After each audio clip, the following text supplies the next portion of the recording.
Hi, and welcome to the show. Subscribe at kevinmd.com/podcast. Today we welcome Santina Wheat. She's a family physician. Today's Kevin MD article is Reclaiming Joy in Healthcare, Taking Control Amidst Systemic Challenges. Santina, welcome. Thank you so much for having me. So let's start by briefly sharing a story and journey.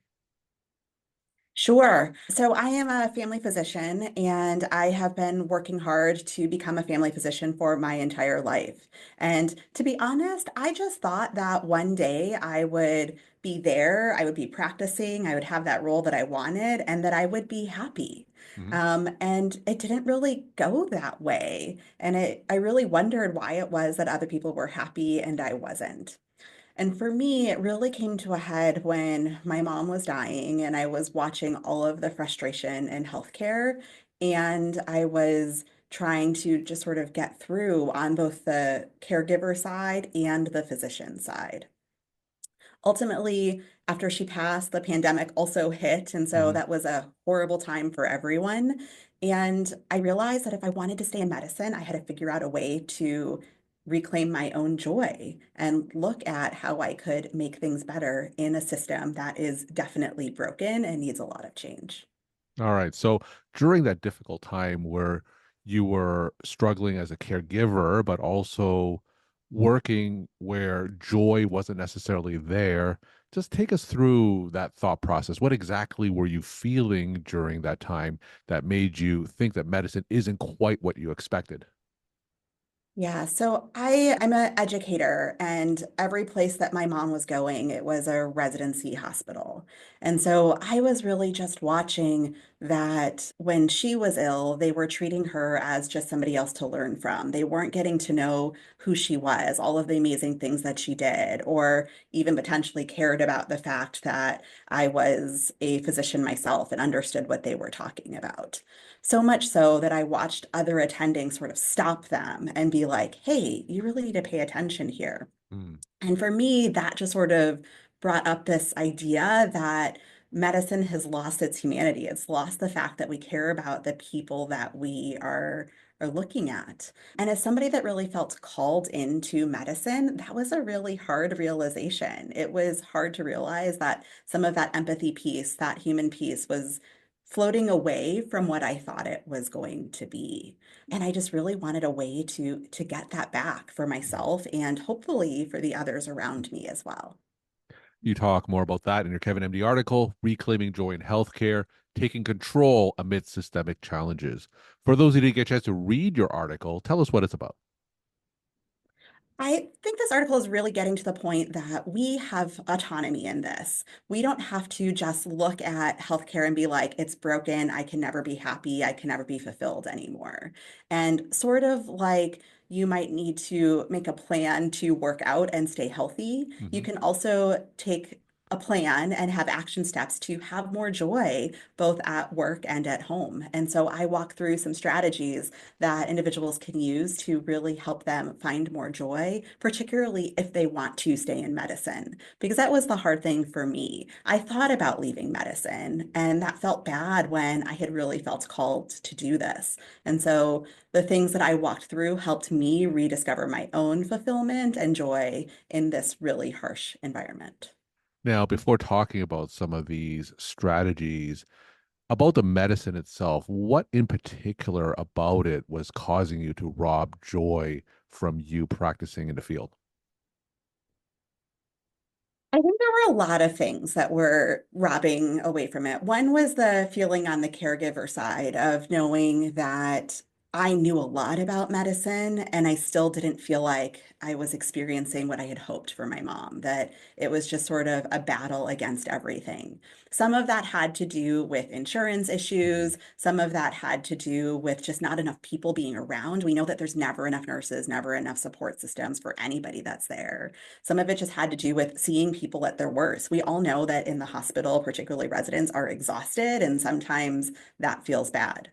And I was experiencing that on the other side too.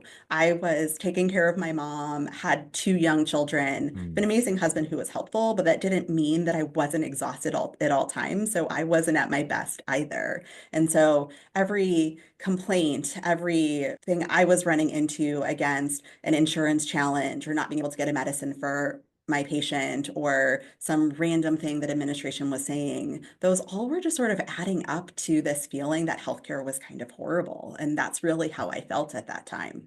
I still think that there's a lot that needs to change, but I still am able now to find the opportunity to still be fulfilled in this system. Now, you talked about some strategies that you use yourself to turn things around. Where did you go for help? How did you find out about some of these strategies? I really just started by asking for help. I talked to my mentors and I really did think about leaving medicine. That was actually the first step for me was to figure out if I really should leave or not. And then I did go to some different conferences that were Mm. about well-being and trying to figure out what to do. And honestly, most of them encouraged me to leave medicine. And I didn't really want to do that. I had spent my entire life getting here. And then I did find coaching, which was absolutely amazing. I actually was finding coaching for my faculty, not for myself. And I was trying to be the good leader and model that you should do those things and found true value in it myself. And this reminded me of when I was an athlete and I had a coach that helped me get better. Yeah. It really is a valuable step to helping live a better, more fulfilled life, both at work and at home, because I really think that they're intertwined. Now, you went to these conferences Mhm. that were supposed to help with burnout, and for the majority of these conferences, their solution was simply to leave medicine. Is that true? It felt that way. It really was the most, it might have just been the ones that I happened to go to that was the theme, but it was go to real estate, go to something else, consider another path. And that just felt wrong in my gut for me. And I think for some people, that's right. For some people, medicine isn't the answer, especially if you'd been pushed there. But it really was part of my journey for my entire life. So letting go of that just could never feel totally okay for me. So, talk to us about some of these tips and strategies that you implemented in yourself and as well as your colleagues. So I think that the first part is to recognize that it's a process and that these really are strategies that you have to continue to work at and that it's not a one-time thing. But the number one is to rediscover your purpose, to remember why you're doing this and to see if this is still the reason why you're doing this. The thing that you said on your medical student application or your residency personal statement might not still hold true, but to really find out why it is you want to be there. So that's number one. The second is really to think about boundaries and realizing that boundaries aren't just about saying no to someone else, but prioritizing the things that are important to you. The next was really hard for me in medicine. I think that people will relate to this is celebrating the win. We tend to be perfectionists and be really hard on ourselves. And so learning to celebrate the small things that were going well, even if it was the, oh, that patient said thank you today, or something that was really small. When you keep track of those, then it really helps increase your joy. I also think that the pandemic made us not stick into our relationships a lot. So Mm. really thinking about recultivating some of those relationships that are meaningful and not just being surrounded by people that are venting all of the time, but finding the opportunity to have the relationships where you can talk about happy things, where you can laugh and you can find the good sides. And then the last one, but by no means the least important, is to prioritize self-care. I can't be happy when I'm not sleeping, when I'm not taking care of myself, when I'm not finding that way to refill my cup and to go on vacation. And so, really, it's all of these things together, and they each sound really simple, but I find that most of us forget to do them. I think that we forget to prioritize ourselves in this pathway, and we have to remember that all of that is important, especially in this caregiving role as physicians, to really look for how are we taking care of ourselves so that we can show up the best for our teams and our patients. So let's talk about the first thing that you mentioned, or one of the first things, which is about boundaries. I Yeah. talk to a lot of physicians who have gone through coaching and coaches themselves, and that seems to be a recurring theme. So, specifically as it relates to boundaries, how do you go about setting those boundaries or prioritizing what you need to do or what's important to you, what are some specific tactics that you use to do that? And I understand it's a process, but how do you approach that? Yeah, absolutely. So it actually starts with the first thing, which was knowing what my purpose was. And so I actually created a personal mission statement, just like your organization might have a mission statement. I have one for myself. And so as something new comes up, I ask myself, is this going to support my personal mission statement? And my personal mission statement includes my work and home lives. And so if it doesn't support something in that large vein, then it's easier for me to say, well, this is not right for me right now, but maybe I can provide this other person, or maybe come back to me in 6 months. So it's not necessarily a hard no at the time. It's a, this is not right for what I'm trying to accomplish at this moment in time, and that is it. And I think that that was the hardest part for me, was understanding that the boundary wasn't about the no. It was about helping me achieve my personal mission. And in terms of working through each of these particular tips that you mentioned, is it something that you work through yourself, or did you work with a coach or with a team or with anyone who was supporting you? So I did a lot of this on my own. And I think that the fact that I did a lot of it on my own meant it took way longer than it needed Hmm. to. And I probably sat in burnout much longer than I had to. I did, however, go through some leadership development where some of these things were coming up. And I was able to look back and be like, oh, yeah, this is when I started to feel better. These were the things that helped me feel better. And I had hired a coach for my faculty team. And when we were doing our group sessions with her, I was really able to put some of those things together. That was where some of the realization came through for me. And all of this really led to me thinking about positions that I would have never considered in the past, and allowed me to feel so much happier in my clinical life. Now, can you tell us a story that contrasts what you were like before implementing some of these tips and then after, just so we can see some of these things that you mentioned play out in practical purposes. So what were things like before and then after you implemented some of these tips that you described? Absolutely. So I am by nature a introverted, serious person. And so I am that person that used to walk around with a super serious face, and people did not necessarily want to be around me. They thought I was just being mean. And some of that had to do with me being introverted, and some of that had to do with the fact that I was in burnout, and I was frustrated.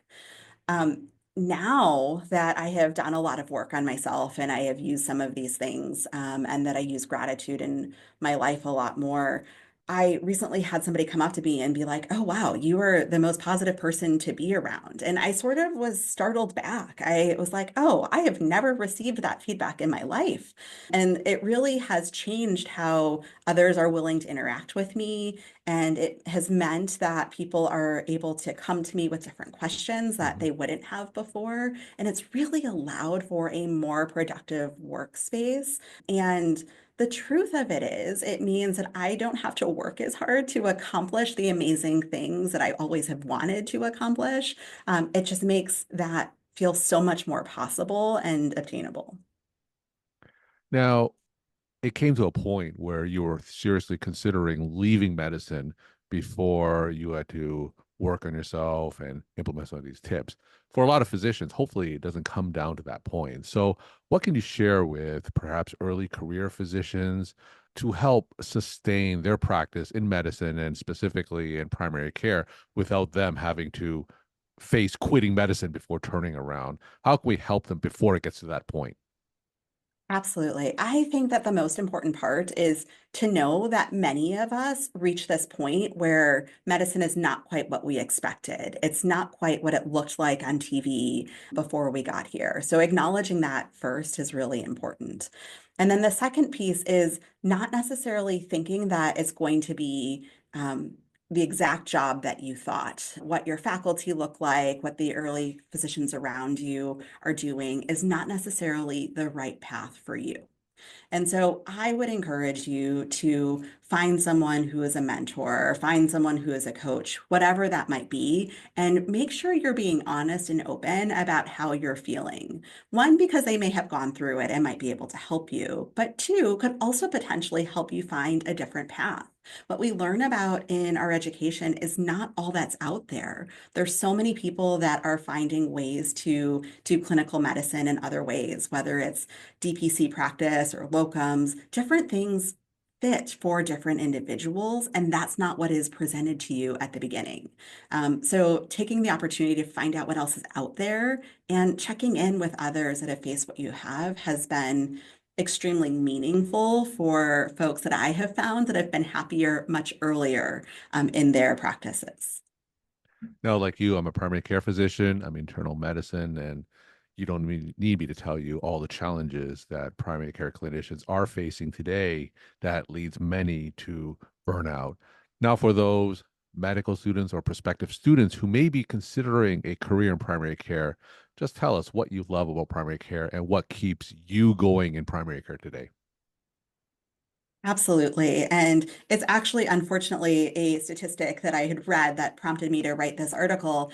But I think that there is such amazing joy in being a primary care physician. When a patient walks into the room and is so thankful about the care that I was able to take care of for their family. I had this happen last week. I saw multiple families where there was an older parent and the children were there, and I could just relate to the experiences that they were having after my own experience with my mom. You can really connect with those things, and patients bring us into their lives. I don't think that all of my colleagues in other specialties get to see that, but we really do get to pull back the curtain and be an amazing part of our patients' lives within primary care. Of course, there's challenges, there's insurance barriers, there's paperwork issues. I am thrilled that I see some companies thinking about this in a different way and are starting to think about how to prioritize primary care. But when that patient comes to you and says, wow, you solved this for me, or you really took the time to listen to me, if you love people, then this is an amazing field to be in because you get to experience that. We're talking to Santina Wheat. She's a family physician. Today's KevinMD article is Reclaiming Joy in Healthcare, Taking Control Amid Systemic Challenges. Santina, let's end with some take home messages that you want to share with the KevinMD audience. Absolutely. Just remember that the pathway to joy is absolutely a pathway. You need to continue to implement strategies that work for you to keep yourself there. You wouldn't expect to run just one marathon and then be healthy for the rest of your life. In the same way, you need to continue to work at making sure that you have joy at home and at work. Santina, thank you so much for sharing your story time and insight. And thanks again for coming on the show. Thanks for having me. I appreciate it.